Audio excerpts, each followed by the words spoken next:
Why are you foolish? Can it be undone? Oh, Dionysa, such a piece of slaughter the sun and moon ne'er looked upon. I think you'll turn a child again. Were I chief lord of all this spacious world, I'd give it to undo the deed, a lady much less in blood than virtue, yet a princess to equal any single crown of the earth.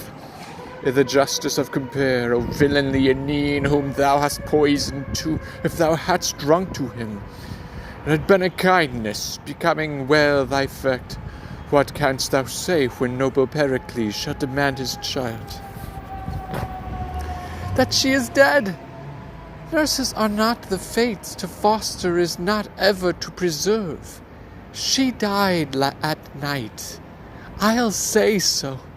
Who can cross it unless you play the impious innocent and, for an honest attribute, cry out, she died by foul play.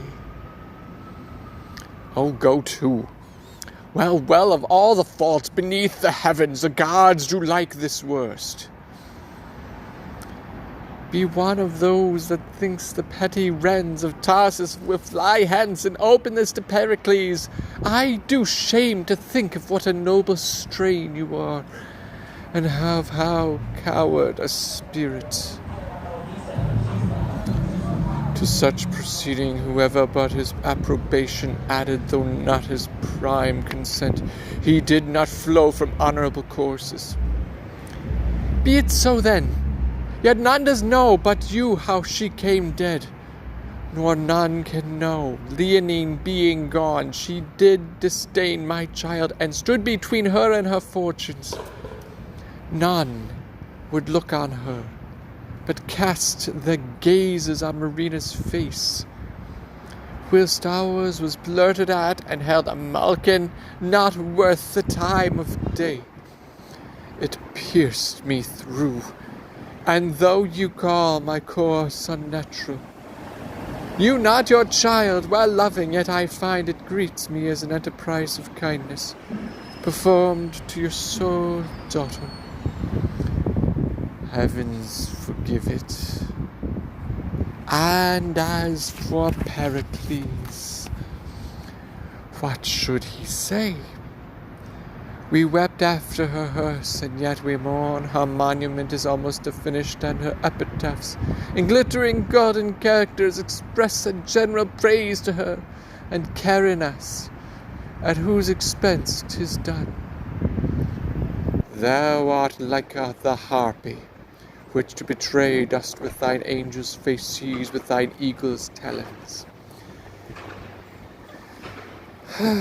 Ye are like one that superstitiously do swear to the gods that winter kills the flies, but yet I know you'll do as I advise.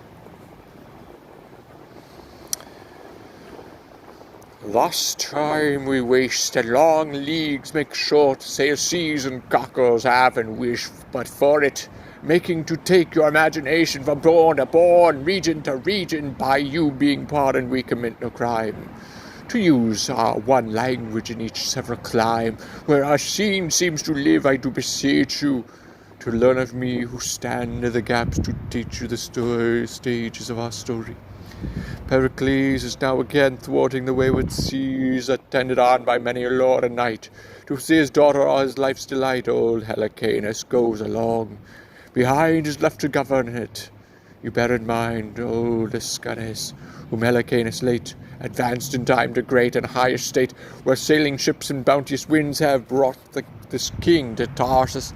Think as Pilate thought, so with his steerage shall your thoughts grow on to fetch his daughter home, who first is gone like motes, and shadows see them move a while. Your ears unto your eyes are reconciled. See how my belief may suffer by foul show. This borrowed passion stands for true old woe, and Pericles' sorrow all devoured, with sighs shot through and biggest tears o'ershowered. Leaves Tarsus and again embarks. He swears never to wash his face nor cut his hairs. He puts on sackcloth, and to sea he bears a tempest which his mortal vessel tears. and yet he rides it out. Now please you with the epitaph is for Marina writ by wicked Dionysa, the fairest, sweetest, and best Lycia, who withered in her spring of years. She was of Tyrus the king's daughter, on whom foul death hath made his slaughter. Marina was she called, and at her birth Thetis, being proud, swallowed some part of the earth. Therefore the earth, fearing to be o'erflowed, hath Thetis birthchild on the heavens bestowed. Wherefore she does and swears she'll never stint, make raging battery upon shores of flint.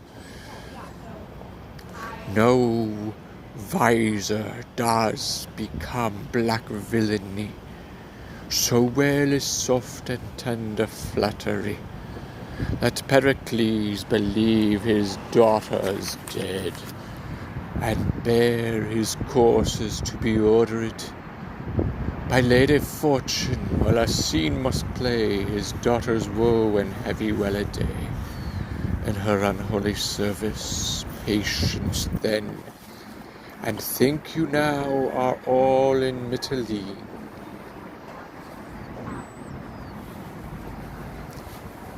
Did you ever hear the like? No, nor never shall do in such a place as this, she being once gone. But to have divinity preached there, did you ever dream of such a thing? No.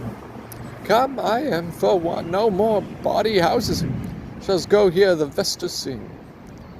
I'll do anything now that is virtuous, but I am out of the road of rutting forever.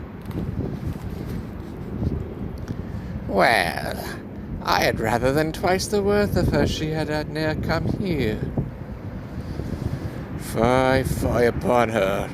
She's able to freeze the god Priapus, and unto a whole generation we must either get her ravished or be rid of her, when she should do for clients her fitment, and do me the kindness of her profession. She has me her quirks, her reasons, her master reasons, her prayers and knees, that she would make a Puritan of the devil if she should cheapen a kiss of her. Faith, I must ravish her, or she'll disfurnish us of all our cavalleria and make us swearers priests. Now, the pox upon her green sickness for me. Faith, there's no way to be rid on it but by the way to the pox. Here comes the Lord Lysimachus disguised. We should have both lord and loun if the peevish baggage would give way to customers. How a dozen virginities? Now, the gods to bless your honor. I am glad to see your honor in good health. You may say so. 'Tis the better for you that your reporters stand upon sound legs. Oh, now, wholesome iniquity have you, that a man may deal with all and defy the surgeon. We have one, sir, if she would. But there never came her like in Mitylene. If she'd do the deeds of darkness, thou would say. Your honor knows what 'tis to say well enough. Well, call forth. For flesh and blood, sir, white and red, you shall see a rose, and she were a rose indeed, if she had but... What, prithee? Oh, sir, I can be modest. That dignifies the renown of a bard no less than it gives a good report to a number to be chaste. Here comes that which grows to the stalk, never plucked yet, I can assure you. Is she not a fair creature? Faith, she would serve after a long voyage at sea. Well, there's for you. Leave us. I beseech your honor. Give me leave a word, and I'll have done presently. I beseech you do. First, I would have you note this is an honorable man. I desire to find him so, that I may worthily note him. Next, he's the governor of this country, and a man whom I am bound to. If he govern the country, you are bound to him. Indeed, but how honourable he is in that I know not. Pray you, without any more virginal fencing, will you use him kindly? He will line your apron with gold. What he will do graciously, I will thankfully receive. Are you done? My lord, she's not paced yet. You must take some pains to work her to your manage. Come, we will leave his honour and her together. Go thy ways. Now, pretty one, how long have you been at this trade? What trade, sir? Why, I cannot name it, but I shall offend. I cannot be offended with my trade. Please you to name it. How long have you been of this profession? Yes, since I can remember.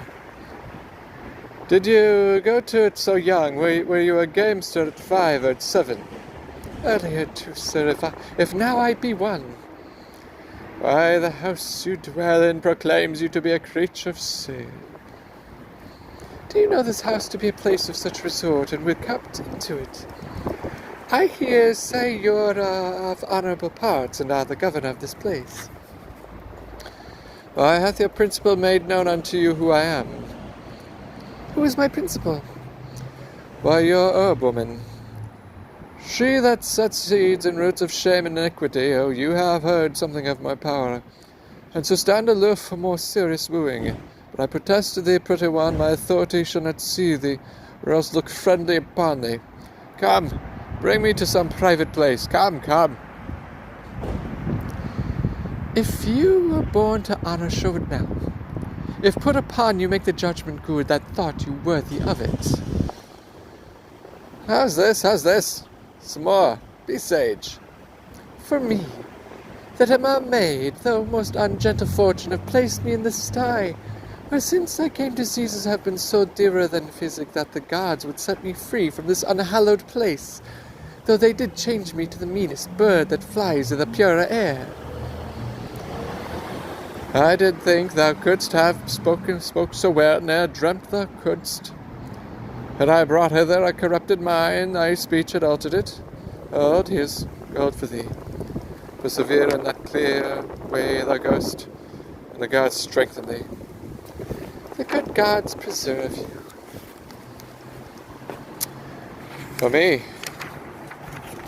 be you thoughten that I came with no ill intent, for to me the very doors and windows savour vilely. Fare thee well, thou art a piece of virtue, and I doubt not but thy training hath been noble. Hold, here's a more gold for thee, a curse upon him, die he like a thief, that robs thee of thy goodness. If thou dost hear from me, it shall be for thy good. I beseech your honour, one piece for me.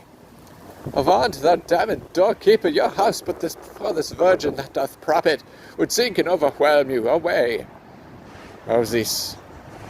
I must take another course with you, if your peevish chastity, which is not worth a breakfast in the cheapest country under the teacup, shall undo a whole household.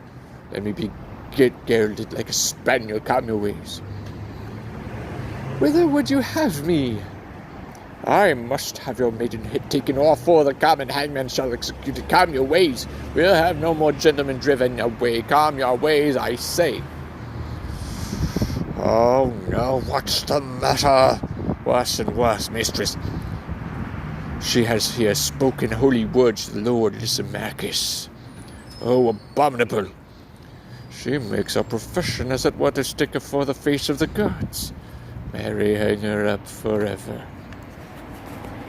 The nobleman would have dealt with her like a nobleman, and she sent him away as cold as a snowball, saying his prayers too. But take her away. Use her at thy pleasure. Crack the glass of her virginity, and make the rest malleable. And if she were a thornier piece of ground than she is, she shall be ploughed. Hark, hark, you gods! She conjures. Away with her. Would she had never come within my doors, Mary, I knew she's born to undo us. Will you not go the way of womankind? Mary, come up my dish of chastity with rosemary and bays. Come, mistress, come your way with me. Whither wilt thou have me? To take from you the jewel you hold so dear. Prithee tell me one thing first. Come now, your one thing. What canst thou wish thy enemy to be? Why, I could wish him to be my master, or rather my mistress. Neither of these are so bad as thou art, since they do better thee in their command. Thou holdest a place for which the pained fiend of hell would not in reputation change. Thou art the damned doorkeeper to every custer that comes inquiring for this tip.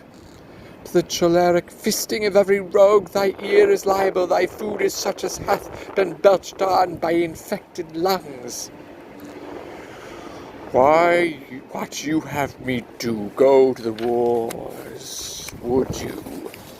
Where a man may serve 7 years for the loss of a leg, and have not money enough in the end to buy him a wooden one. Do anything but this thou doest. Empty old receptacles, or common shores of filth. Serve my indenture to the common hangman. Any of these ways are yet better than this. For what thou professest, a baboon, could he speak, would own a name to bear too dear, that the gods would safely deliver me from this place. Here's gold for thee. If that thy master would gain by me, proclaim that I can sing, weave, sew, and dance with other virtues which I'll keep from boast, and I will undertake all these to teach. I doubt not, but this populous city will yield many scholars. But can you teach all this you speak of? Prove that I cannot. Take me home again, and prostitute me to the basest groom that doth frequent your house. Well, I will see what I can do for thee, if I can place thee.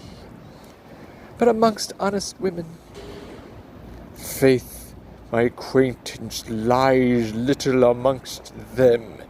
But since my master and mistress has bought you, there's no going but by their consent. Therefore I will make them acquainted with your purpose, and I doubt not, but I shall find them tractable enough. Come, I'll do for thee what I can. Come your ways.